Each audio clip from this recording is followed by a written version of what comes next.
Turning now to the United States, there's promising news for the Affordable Care Act. Millions of Americans saw a key self-imposed deadline set by President Obama for the healthcare.gov website reached over the weekend. The agency in charge of the troubled website says that the worst of the online glitches and bugs should be over. To explain the progress the government has made on the Affordable Care site is Errol Pierre of Health First, a not-for-profit care organization. And Errol, you have been with us all along the way as we've talked about this. Welcome back. Thank you.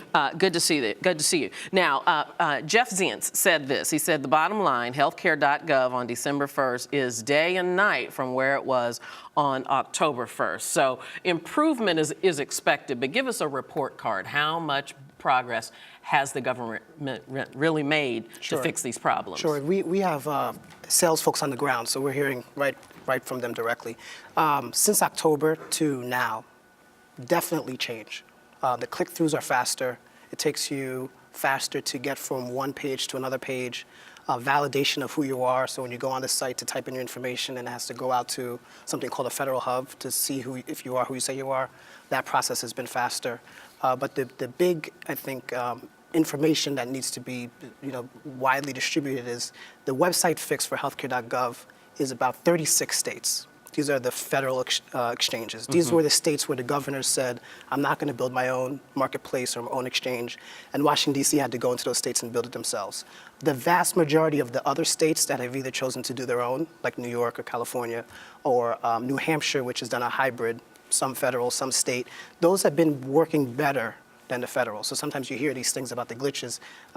The federal states have been having more of the glitches than the states-specific ones. Even with these improvements, what the government has said is, what the U.S. government has said, the Obama administration, is that now the website as it stands can handle about 50,000 users at any one time, about 800,000 a day. But of course, the key for this whole program to work is for people to sign up. Correct. And of course, we have the deadline that's coming up. It's been extended, but it's coming up for those who want to get coverage by January 1st. So the question is, will the website be able to handle the volume necessary to make the law work? Right, and that's a great point. So there's definitely frustration.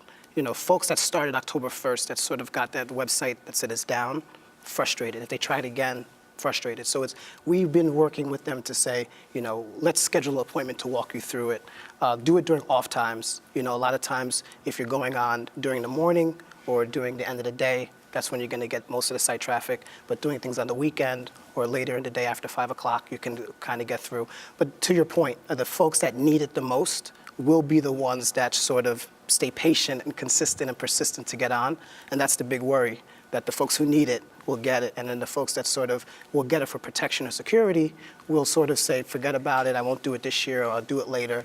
And that would be troublesome for the administration if the sicker folks are the ones buying it more so than the other ones. As I understand it, part of the existing problem that remains is what's called, back-end problems. And that is the information that is gathered by the website and then sent to the insurance companies. Sure. Tell me what you know about that. Yeah, so that goes back to the federal hub. So whether you're a state-based exchange or a federal exchange marketplace, we rely on the website to make sure that they validate who the person is and send that information to the insurer. Prior to this, people used to fill out a paper application. What's my name, my address? Now you're getting that as an 834 transaction. They call it electronic transaction. That can have hundreds and hundreds of information for that person. And there's a process of validating that the information is correct, it matches. And that's been a working issue, making sure that all the information comes in, it's processed correctly, it's processed efficiently. I would say, you're talking 10%, 12% of those 834s are having issues arise where you're making outbound phone calls to either the state or to the member to validate. But for the most part, they're coming in through smooth, and there's a companion guide that comes with it so you can kind of understand the data that's going to come through. Before I let you go, remind people of the important deadlines now that are coming up. Sure. So the new date now for getting coverage by January 1st is December 23rd. 8 more days than you used to have.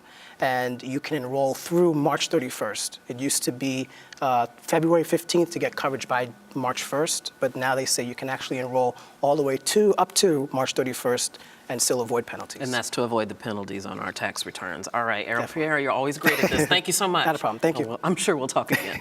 Good to see you.